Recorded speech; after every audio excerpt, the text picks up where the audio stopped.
How many times had I endured such cutting remarks? It seemed as though my worth was constantly questioned, my abilities scorned. I had entered into marriage with sincere affection, believing in the promise of happiness together. But as time wore on, that love faded into the ether. Instead, my husband's authoritative demeanor grew more pronounced with each passing day, burdening me even with the care of his own mother. I found myself teetering on the precipice of both physical and emotional exhaustion. If this trajectory persisted, I feared for my sanity. Yet in my darkest moment, an unexpected beacon of support emerged. My own mother-in-law, the very person whose care had become an additional weight on my shoulders. I'm happy to rewrite it for you. My name's Mary Wagner, and I'm 30 years old. After finishing university, I landed a job at a publishing company. However, I bid farewell to my career upon tying the knot, embracing the role of a full-time housewife. Friends often express their envy, assuming I must lead a charmed life. How fortunate you are to be a homemaker. Your husband must be quite successful, they remark. But the truth is, my married life lacks the joy they envision. In fact, it feels more akin to a descent into the depths of despair. The root cause of my unhappiness. My husband, Jack. Our paths crossed in the workplace, and after 2 years of courtship, we exchanged vows.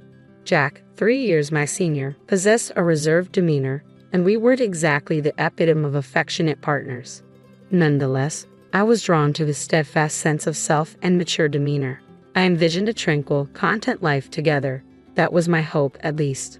Once we exchanged vows, Jack's demeanor underwent a stark transformation. Frankly put, he adopted a patriarchal stance. I came to this realization mere days into our marriage. At Jack's behest, I embraced the role of a full-time homemaker, throwing myself into domestic duties from the onset of our union.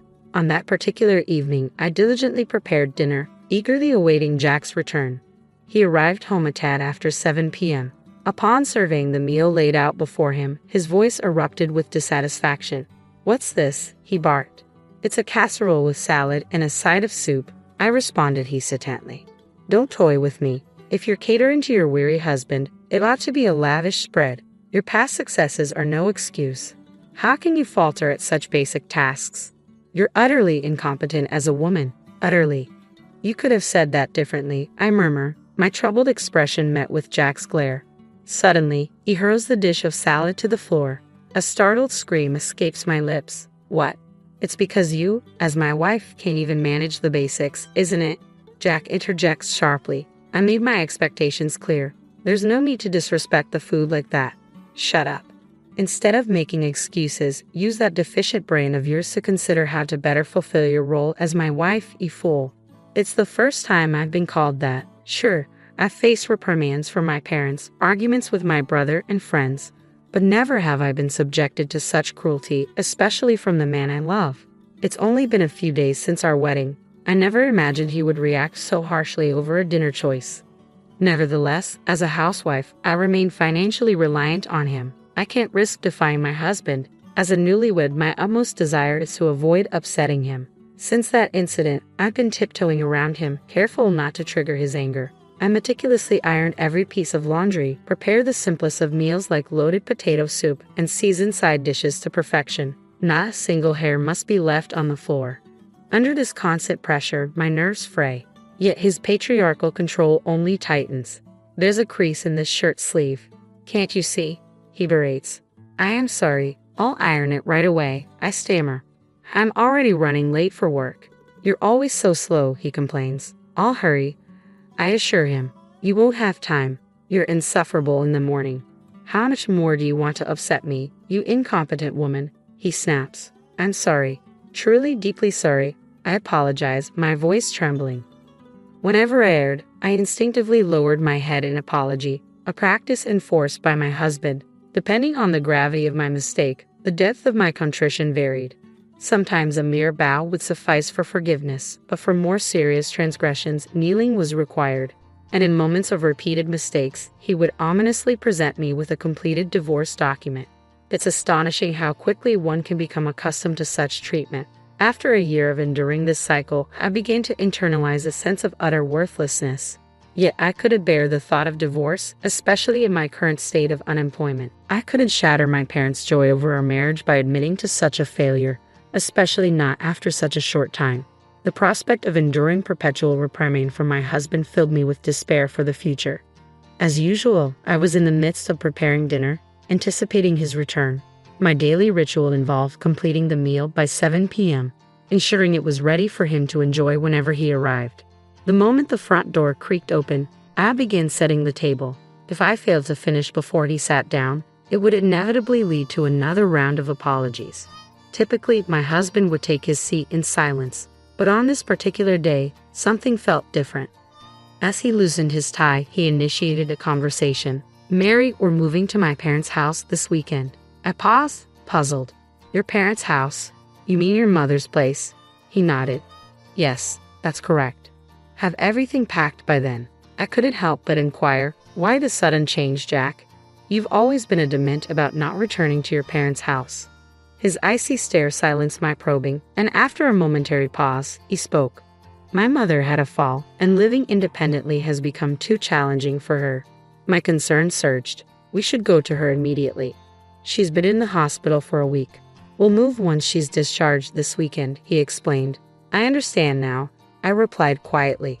"But why the sudden change? You've always resisted returning to your parents' home. Can you guess why?" he remarked with a chilling edge. "I can't deny the allure of potential inheritance," he confessed, his tone betraying a hint of satisfaction.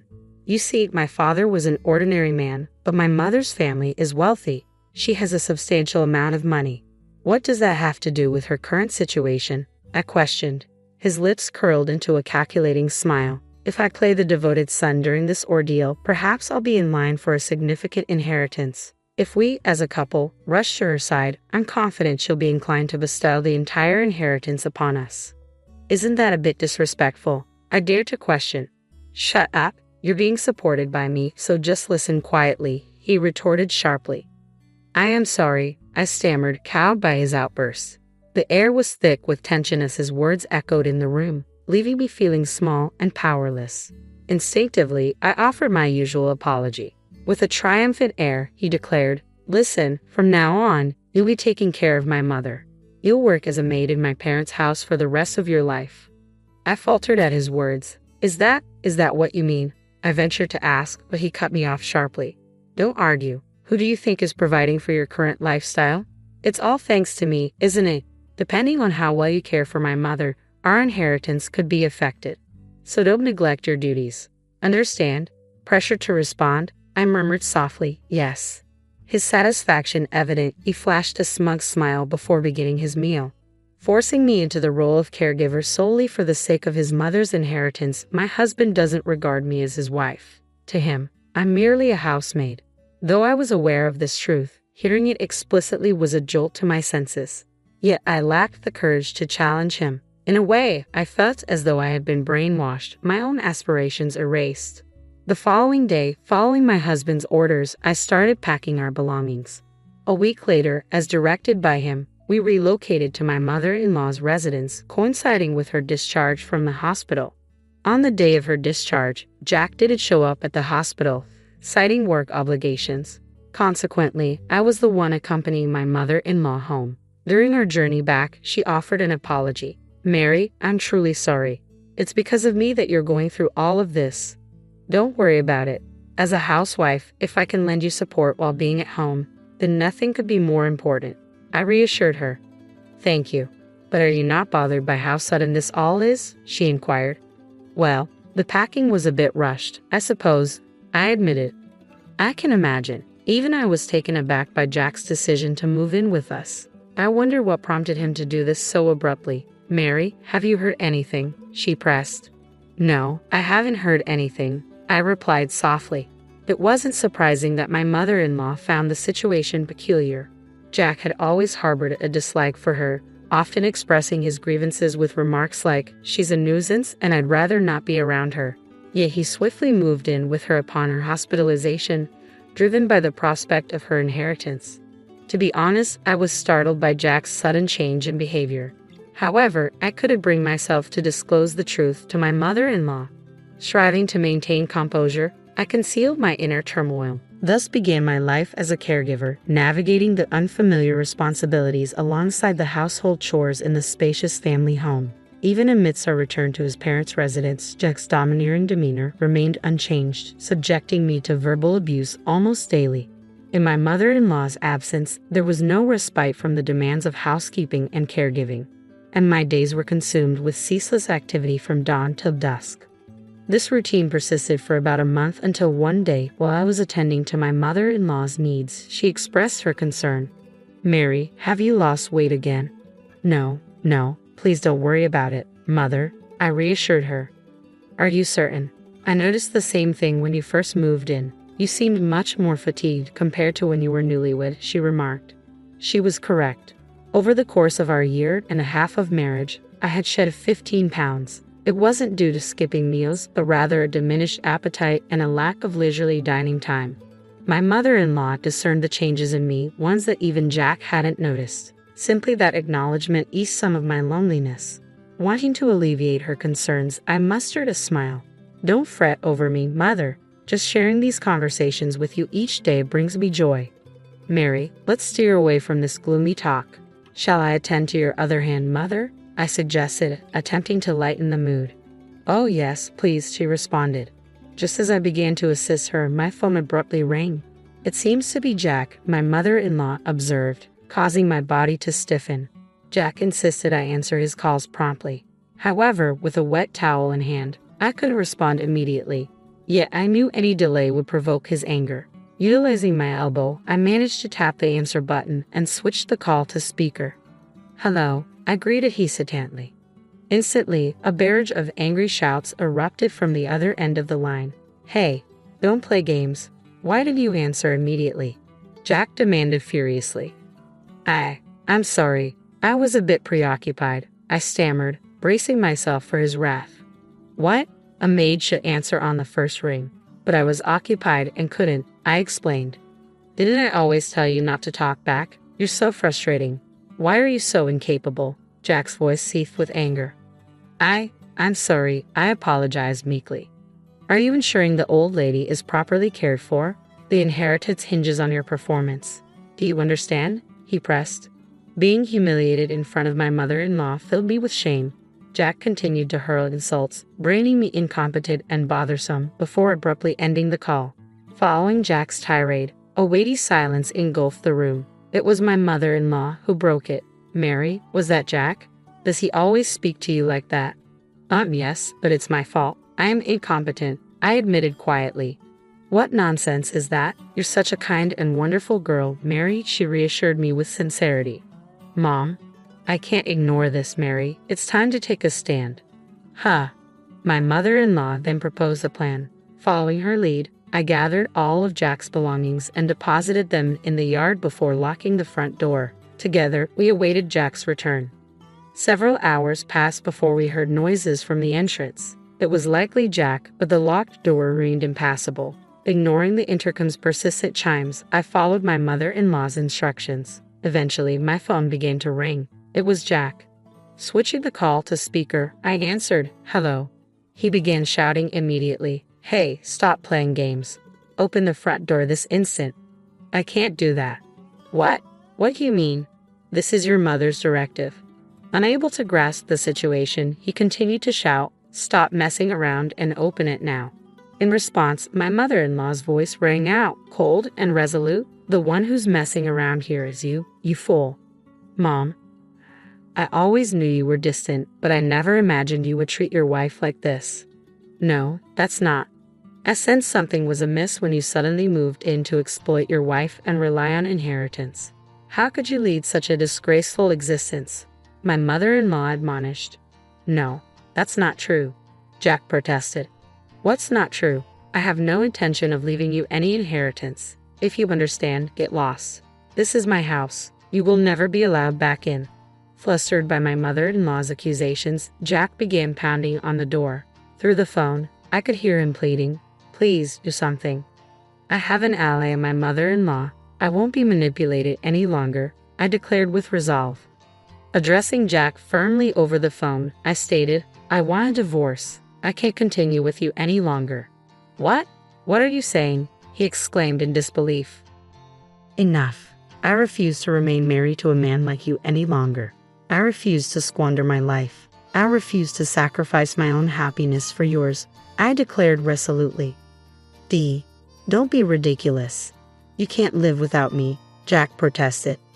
There's nothing I can't handle. No matter how difficult it may be, it's preferable to being with you. I will conquer any obstacle. I no longer require your presence in my life. I refuse to tolerate garbage like you, I retorted firmly. With that, I abruptly ended the call and blocked his number. His shouts could be heard from outside, eventually turning into cries of despair. My mother-in-law reported his disturbance to the authorities. Due to his disruptive behavior, he was escorted away by the police. Using the divorce papers he had previously provided, I initiated formal proceedings to end our marriage. Additionally, I pursued legal action against him for the mental and physical anguish he had caused me. With my mother-in-law's support as a witness, the legal proceedings progressed smoothly. After compensating me with a lump sum, Jack's savings were depleted. Furthermore, his employment was terminated by his company upon discovering his police record, relegating him to a lower position. Naturally, my mother-in-law declined to leave her inheritance to Jack. After consulting with a lawyer and honoring my mother-in-law's wish to entrust everything to me, it was agreed that she would transfer approximately $1 million to me annually. I continue to provide care for my mother-in-law in her home. It's the least I can do for her now. Mary, I'm deeply sorry for always burdening you. Even after divorcing Jack, you're still here caring for me. Why do you say that, Mom? I should be the one thanking you. Truly, I feel blessed to have a daughter like you.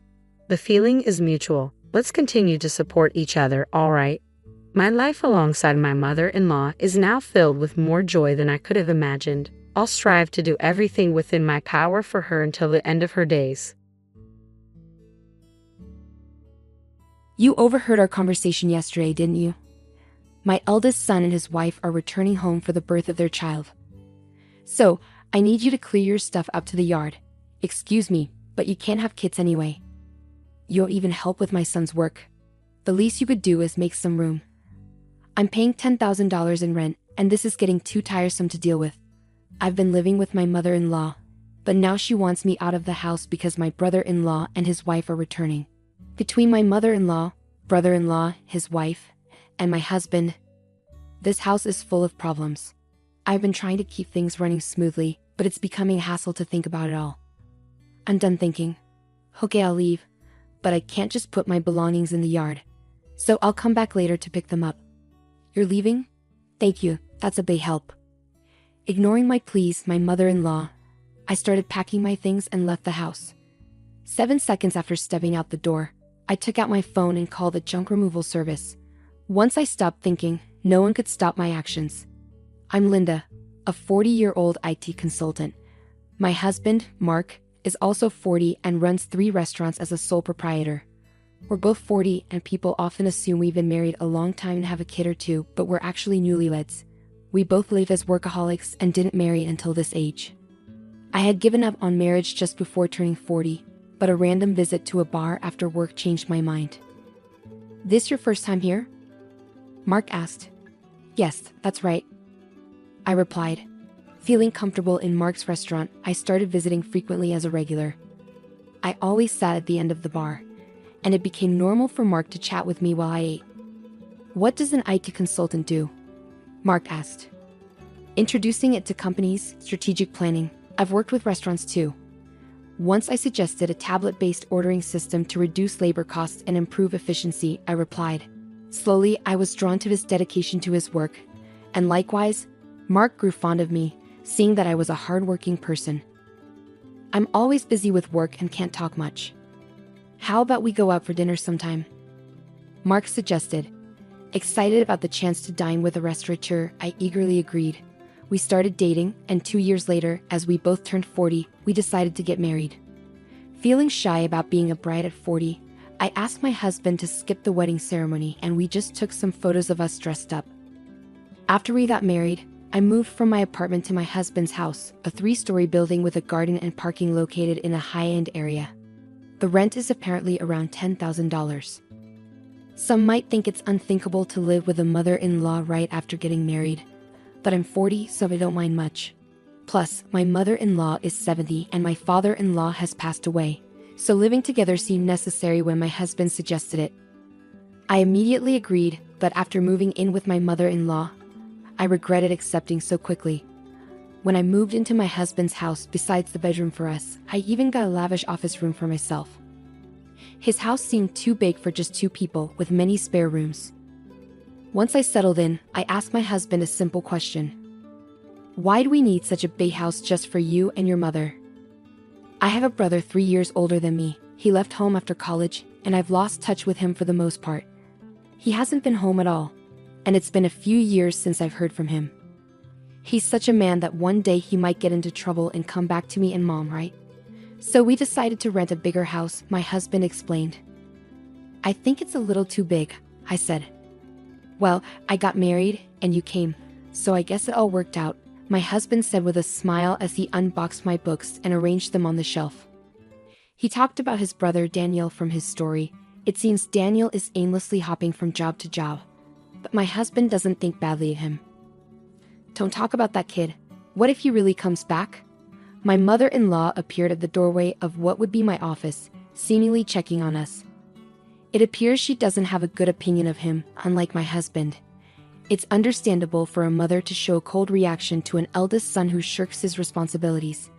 However, I'm worried that my husband and my mother-in-law might clash over his brother someday. Also, I'm not too fond of you either, Mom. Come on, we're going to live together now, so stop saying things like that, I said. I'm not saying you should leave. I just need to make things clear from the start. My mother-in-law walked away, her slippers making a padding sound. I'm sorry, I'll talk to her, my husband said. It's okay. I got a similar talk when we met for the wedding. I'll build a relationship with your mother as we live together, I replied. I took a book from my husband's paused hands and placed it on the shelf. It seems she doesn't like my age. I'm 40, so it's not impossible to have children, but I guess it's a challenging thought. Also, Mark's elder brother Daniel is not married and has no children, so there's a high chance that my mother-in-law won't get to see her grandchildren. That's why she's disappointed and wishes Mark had married someone younger. To her, Daniel, who doesn't fulfill his role as the eldest son, and I, who can't fulfill my role as a wife in her eyes, are probably the same. I understand her feelings, but I can't turn back the clock on my body, so there's nothing I can do about that one. Once the move was completely finished, and our married life officially began, my mother-in-law's coldness towards me became evident. She ignored or avoided me when I spoke and tried to have as little to do with me as possible. It's a bit lonely, but since there's no harassment or physical violence, I guess I should consider it okay for now. I can build a relationship with her over time, but more pressing is my concern for Mark. Are you okay with your work? I asked him. No, it's pretty bad. I need to take action soon, but it's tough to arrange the finances, Mark replied, sitting at the dining table with his head in his hands. I stopped doing the dishes and sat down in front of him to listen. These are tough times. Prices are soaring, expenses climbing, and customers are tightening their wallets. There's no end in sight if this keeps up. We might have to close another one of our stores, Mark continued, about a year into our marriage. The situation at Mark's restaurants worsened. One of the 3 stores had already closed, and it seemed another might have to shut down too. Seeing Mark's troubled face made me feel distressed, but my mother-in-law seemed unaffected by these troubles. You're Mark's wife, but you don't help out at the store. You just do your own job. Can you really say you're fulfilling your role as a wife? My mother-in-law's voice pierced through the air from the living room as she overheard our conversation. I wondered what she was thinking, but she has her own way of seeing things. Mark has been running his own restaurant for nearly 10 years, overcoming various challenges. I believe he'll pull through this time too. You, his wife, shouldn't be making that face. Are you trying to feed into his anxiety and make him fail? What a terrible wife, she shouted again, her words filled with spite and venom. I knew she wasn't just trying to fire me up, but she wasn't entirely wrong. I took her words positively and decided to support Mark to the fullest, smiling reassuringly at my anxious husband. A year later, just as she said, Mark managed to turn this situation around and avoided closing a second store. See, I told you, I said to my mother-in-law. A stupid wife who can't even trust her husband. Don't drag Mark down, she replied, lashing out at me without reservation. The relationship with her might seem to have worsened, but since Mark's business is doing well, I'll consider it a break-even situation. I thought things were balancing out, but it turned out to be a clear negative for me. Mark. Daniel called for my brother, my mother-in-law suddenly said. Yes, Daniel's girlfriend is pregnant. That's great news. She's a 32-year-old who worked at the same bar as Mark. They asked, something. Why are you being so formal all of a sudden? I asked. Daniel is a freelancer and so is his pregnant girlfriend. With a baby on the way, they're struggling. They asked if they could move into this house and if they could work at your restaurant, my mother-in-law explained. I was contemplating how to confront Mark about the affair from the dining room when my mother-in-law came into the living room and started talking to him. The conversation was about Daniel, whom I've never met, and I was completely left out as they continued talking. It was a strange scene. She used to dislike Daniel for not fulfilling his role as the eldest son, yet now she was asking Mark to welcome him. The reason was simple, the grandchild. She had given up hope of seeing a grandchild, but now saw an opportunity and completely changed her stance. She was even planning to offer them a home and jobs. Ah, okay. Mark finally replied, looking back at me with a clearly troubled expression. Come on, it's a good thing. Daniel is in trouble and you, Mark, have the means to help him, my mother-in-law said. I felt a sense of unease. Is it not odd to have Daniel and his family move in? I looked at Mark in the living room from the dining area, and he seemed to share my concern. But with my mother-in-law's sudden decision, it seemed we were both in for some unexpected changes. I grappled with Mark's inability to say no to his mother. I had hoped he would stand up to her, but it seems it was just wishful thinking. He kept glancing at me, probably worried about my reaction. The worsening relationship with my mother-in-law, Mark's affair, now living with Daniel and his family, the problems just kept piling up. Overwhelmed and not knowing where to start, I decided to abandon thinking for today and just go to sleep.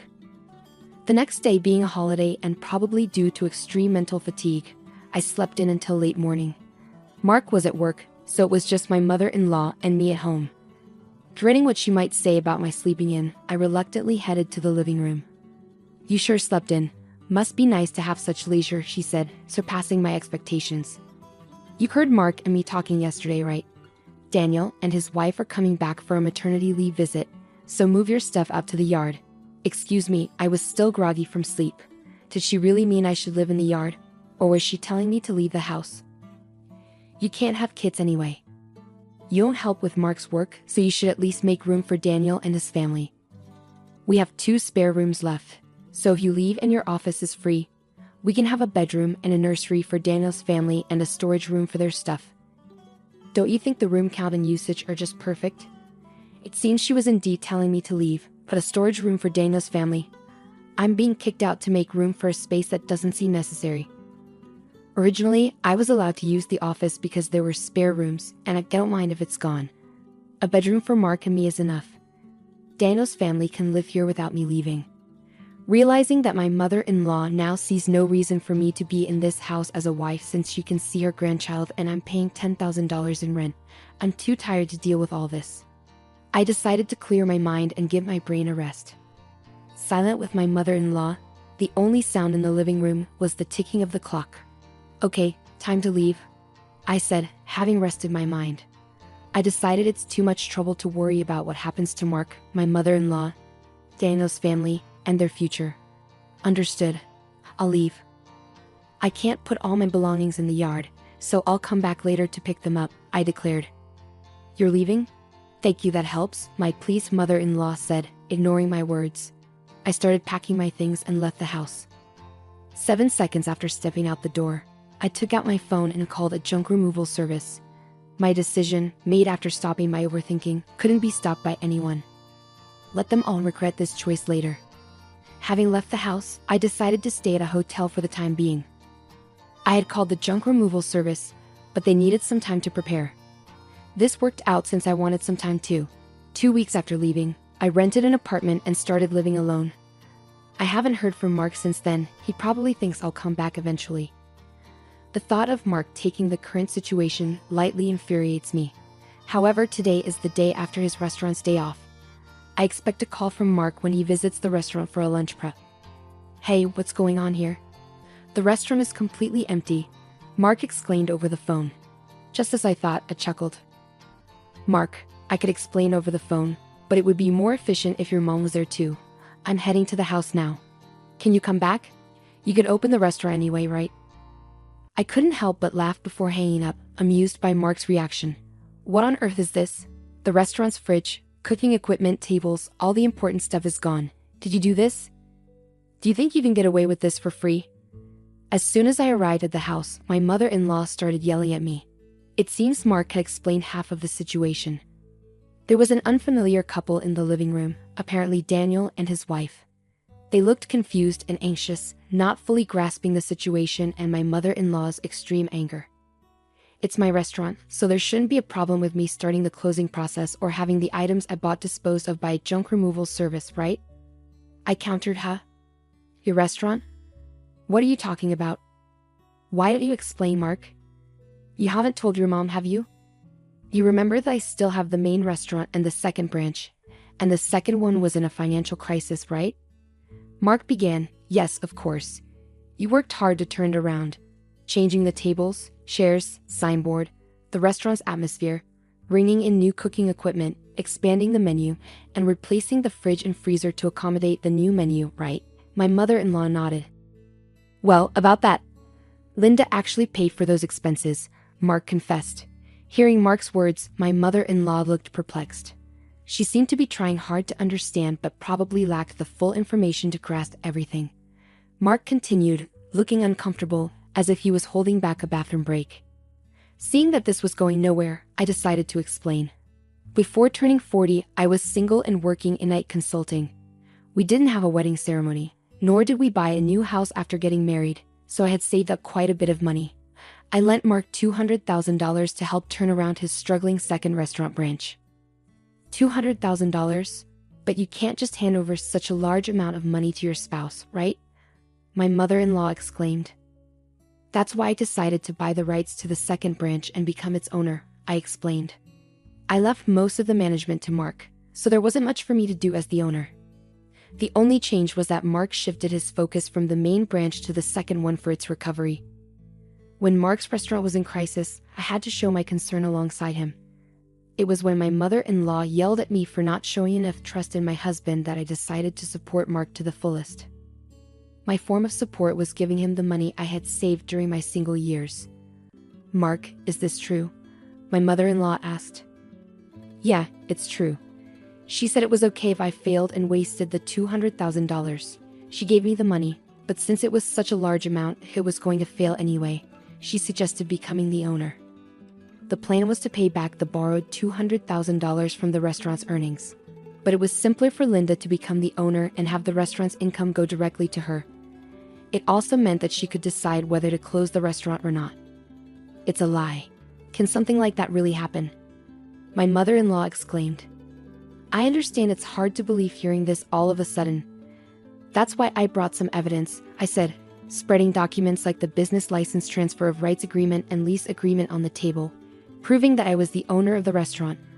My mother-in-law's face turned red as she confirmed my name on those documents. Why didn't you say anything about this? You always talked about how you believed in Mark and how the restaurant was recovering, right? She demanded. Even before we got married, you always encouraged Mark like that.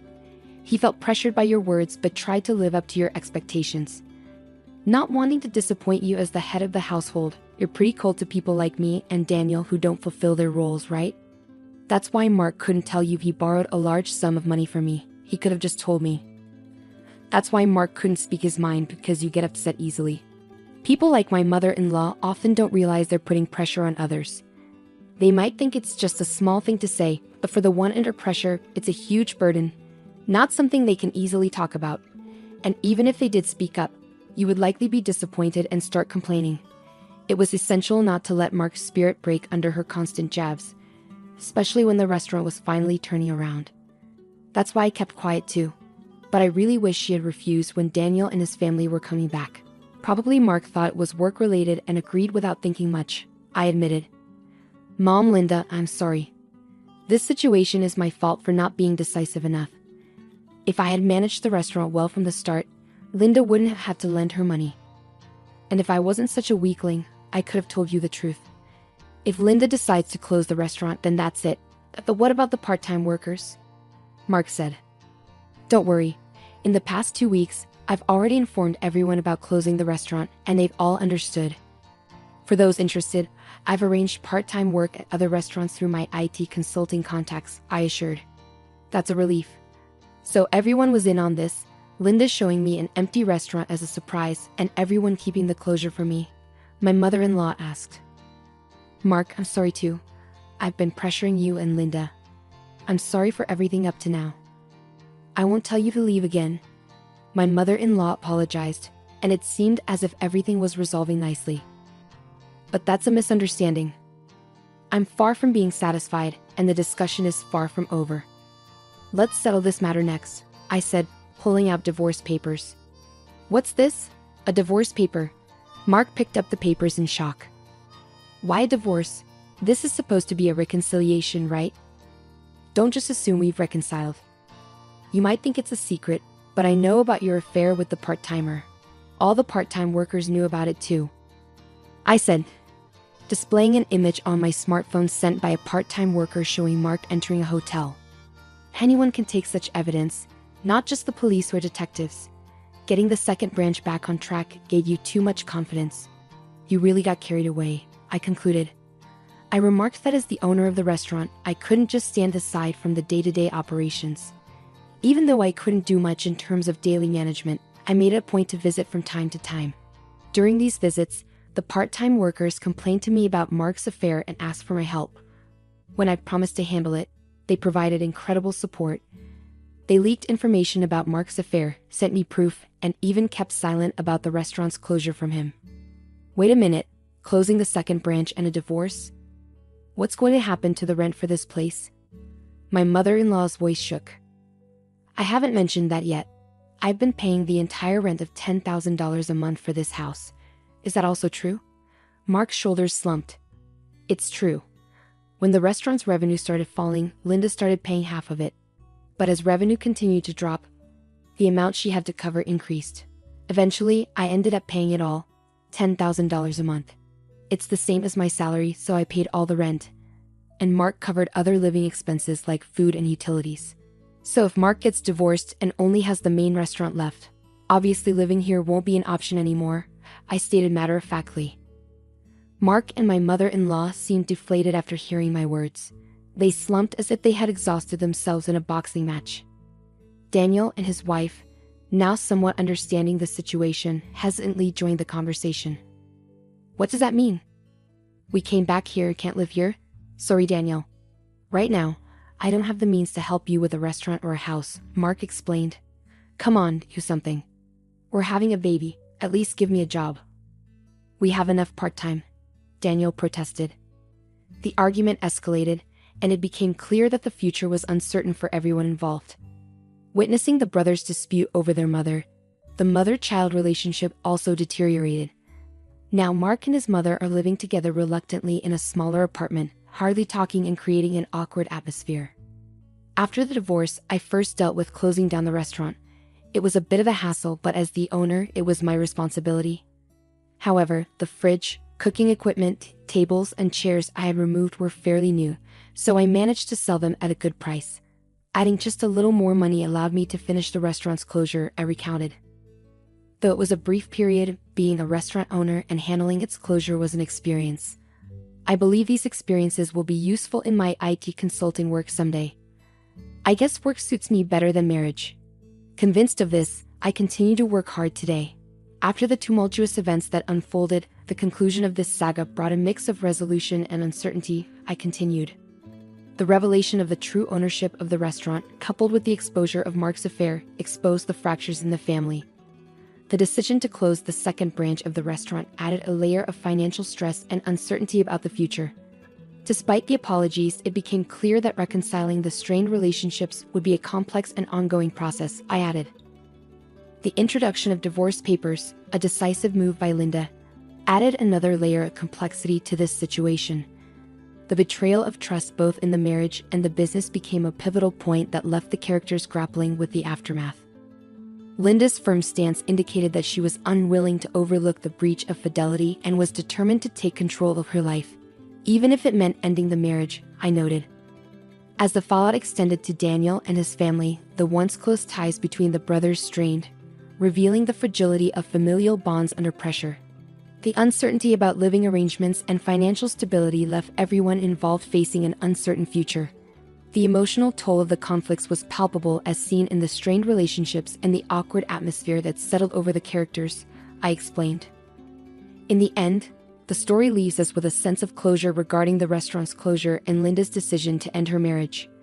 However, it also leaves many questions unanswered about the characters' futures and whether they can rebuild their lives and relationships after the storm that shook the foundations of their family. The resolution, while bringing some clarity, marks the beginning of a new chapter for each character as they navigate the aftermath of the choices made and the consequences faced, I concluded. Mom, hey Mom, wake up. I was suddenly shaken awake, my eyes barely open to see my daughter's anxious face looming in my blurry vision. Slowly, I sat up and asked her, "What's wrong? Did you have a nightmare?" "No, Mom, please. We need to run away from Dad now, hurry." With that single word, my groggy mind snapped to alertness. What followed was a shocking revelation from my daughter that left me dumbfounded. My name is Sarah. I'm a 35-year-old ordinary woman who works while raising my 7-year-old daughter, Emily.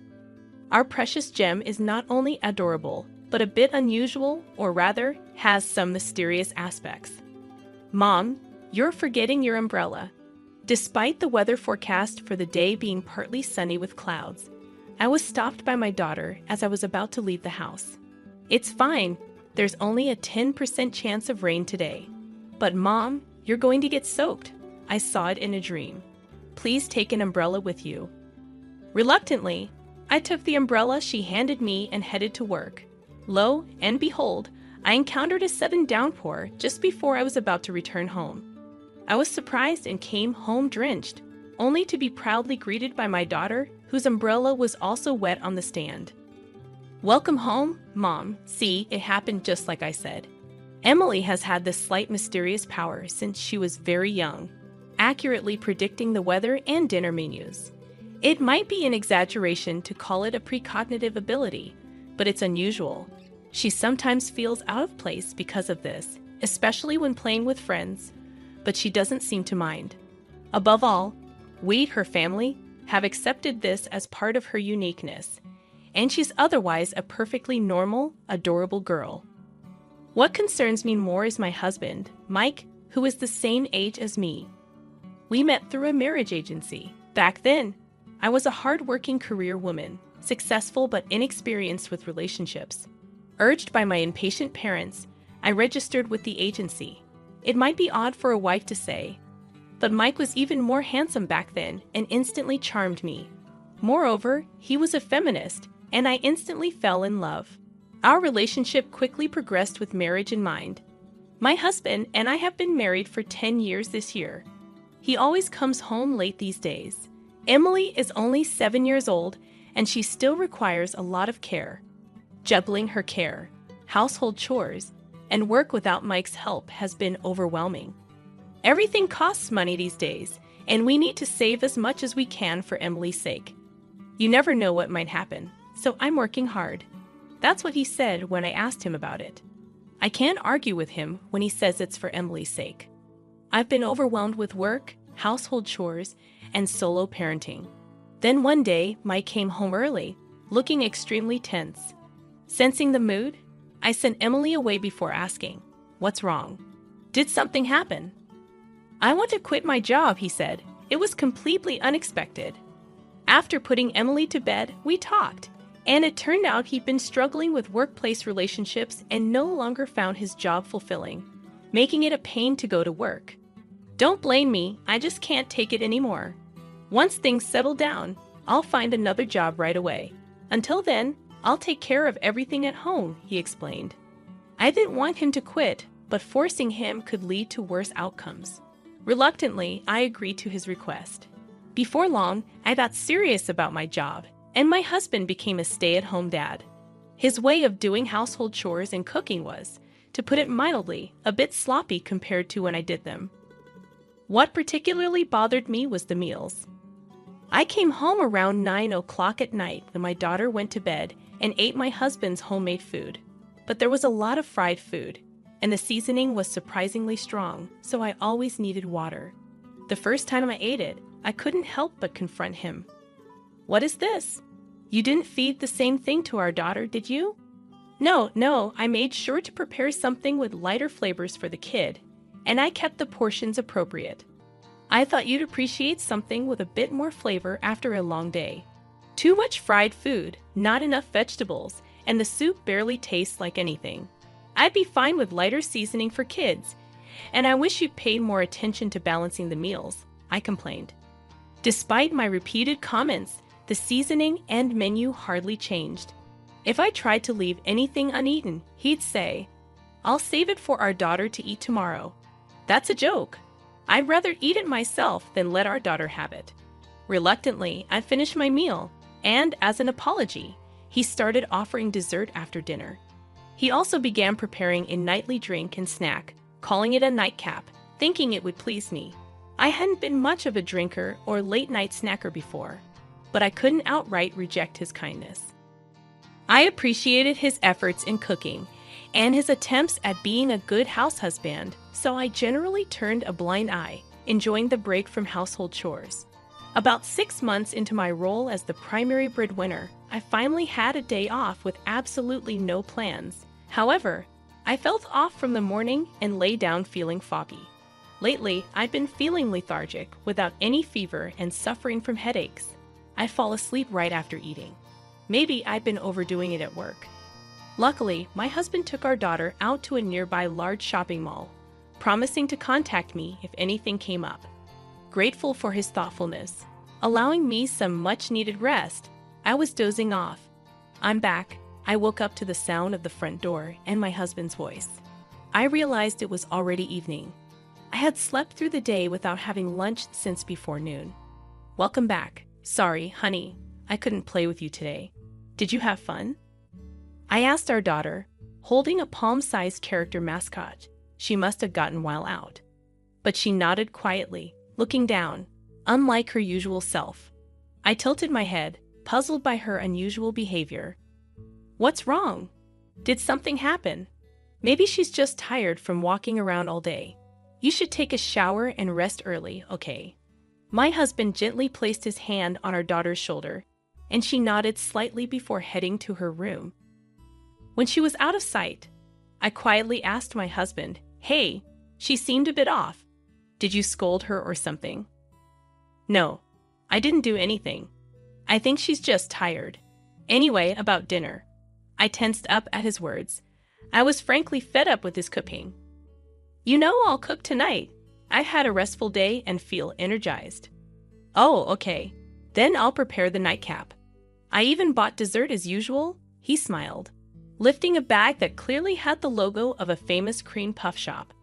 "Let's make tonight's meal low-calorie and nutritious." Later, we had dinner together and decided to sleep together for the first time. Though she smiled when it was just the two of us, I could tell she was anxious and wanted to spend as much time together as possible. "Mom, I have something to say." In the privacy of our bedroom, wrapped in blankets, my daughter whispered in a voice so faint I almost missed it. What is it?" "Please don't drink any alcohol tonight," she said. What could this be? Another instance of her slight precognitive ability? Nodding in response to my daughter's serious gaze, she closed her eyes, seemingly reassured. So before my husband could prepare our nightcap, I went to bed and decided to sleep early. Surely he wouldn't go as far as to wake me up for a drink. If he tries to wake me, I'll just pretend to be asleep. With that thought in mind, I closed my eyes. "Mum, hey Mum, wake up." I was suddenly shaken awake, my eyes barely opened to see my daughter's anxious face looming in my blurry vision. I realized I had actually fallen asleep, my vision blurry as my daughter's anxious face came into view. Checking the bedside clock, I saw it was 2 a.m., and I noticed my husband, who should have been sleeping next to me, was absent. Maybe he went to the bathroom. Slowly sitting up, I asked her, "What's wrong? Did you have a nightmare?" "No, Mom, please. We need to run away from Dad now, hurry. That single word snapped me out of my grogginess. What did she just say? I asked her quietly, still in shock. Why? Why would you say that? This is our chance while Dad's not here. Because if we don't, something bad's going to happen to you, Mom, like getting sick or an accident, she explained urgently. What do you mean? I stared dumbfounded. My daughter, unable to hold back any longer, started to cry.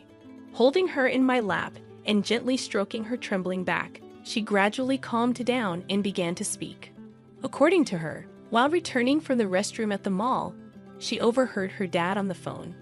Having always been told not to interrupt when someone is on the phone, she approached quietly.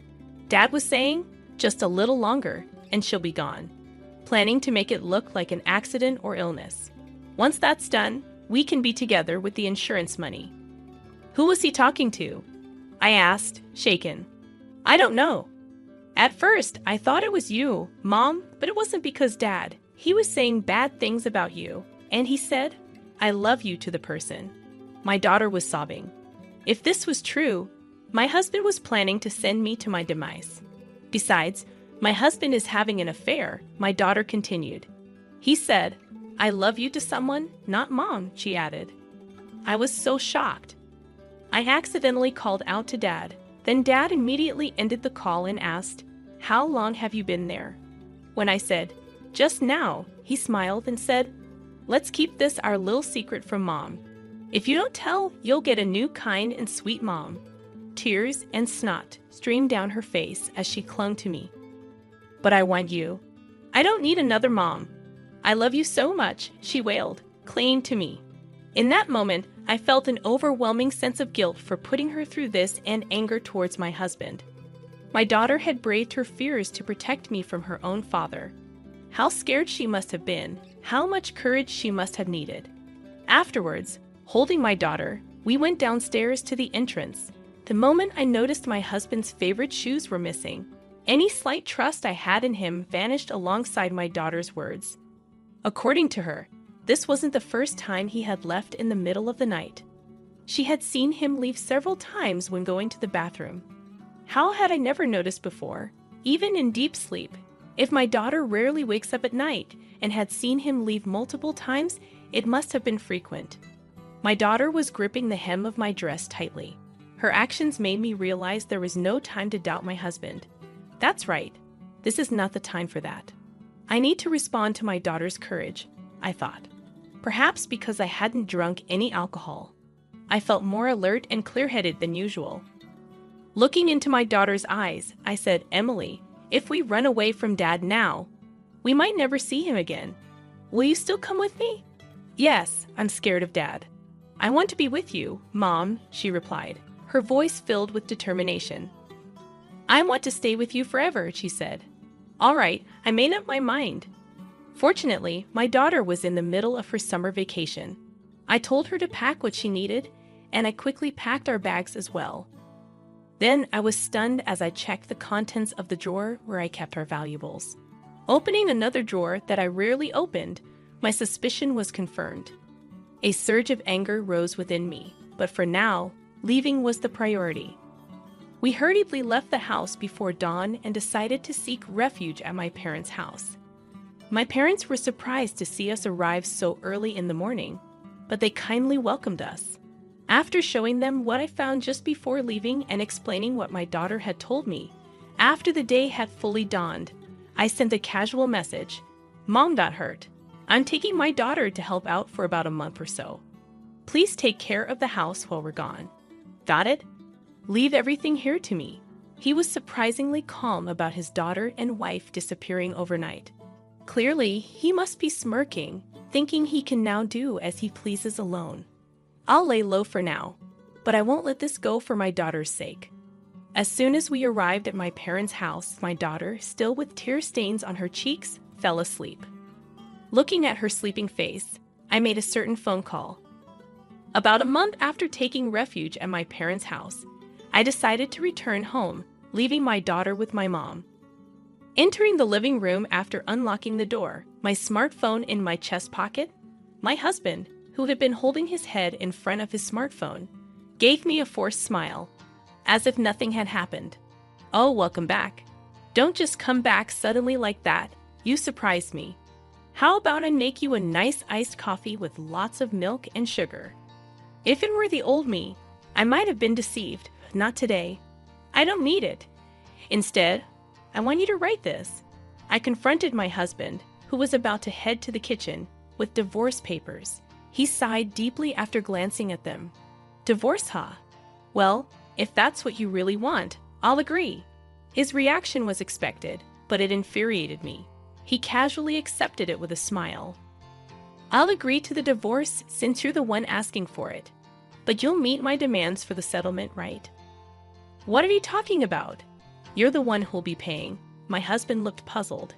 He shook his head unwillingly, with a forced smile. "Come on, I've been supporting you in my way, and now you're handing me divorce papers unilaterally? A good husband, the kind that skips work for affairs and plans to put his wife in danger." "What are you talking about?" I couldn't help but snort at his dumbfounded face. I pulled out a small bottle filled with pills from a drawer I hardly use and showed it to him. The label read, "For stubborn insomnia, 1 pill for a good night's sleep." That's it.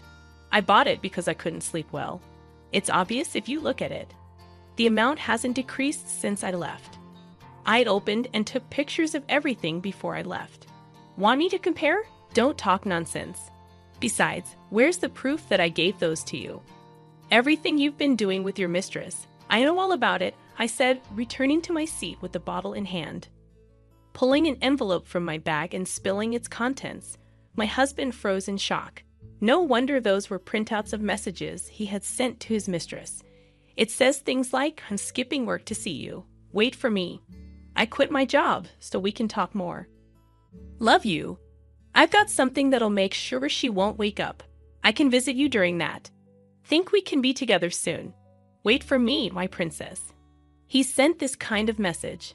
Every lie about working late and his plans to make my demise look like an accident or illness were detailed. Thinking back, the meals he prepared for me were high in salt, fat, and even sugary desserts. It's no wonder my health declined. Plus, he probably tampered with my drinks while I took a shower. I didn't drink often, so I didn't notice. But when I drank the same thing at my parents' house, the difference in taste was shocking and confirmed my suspicions. I started feeling unusually tired after beginning to eat your meals. I never felt refreshed despite falling asleep quickly. No wonder, with alcohol and these pills mixing, them is the worst.